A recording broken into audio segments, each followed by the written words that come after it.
guys, Martina here. We are taking a look at my new 7.5-foot patio umbrella. I got it in this really cool orange color. I've got it all the way up.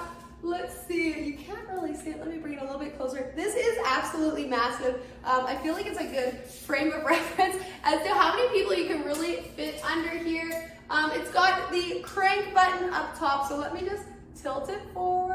You can see, tilt it forward and tilt it back. Very easy, super smooth.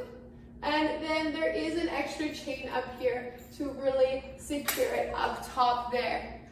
Here's a closer look at the base. It is absolutely massive. I am loving it and super easy to take down as well. So I'm just gonna undo that clip and we are going to wind it down now. So this is how quick and easy it is to take down. Let me just step out of here.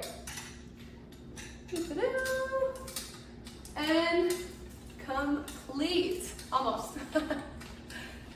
Definitely worth checking out. They have a huge color range. I am loving this very tropical orange tone. Almost there. Oops, I'm like, did I start going the wrong way? And it'll make this little clicking noise. That's kind of right when you're at the end. Perfect. Definitely worth checking it out.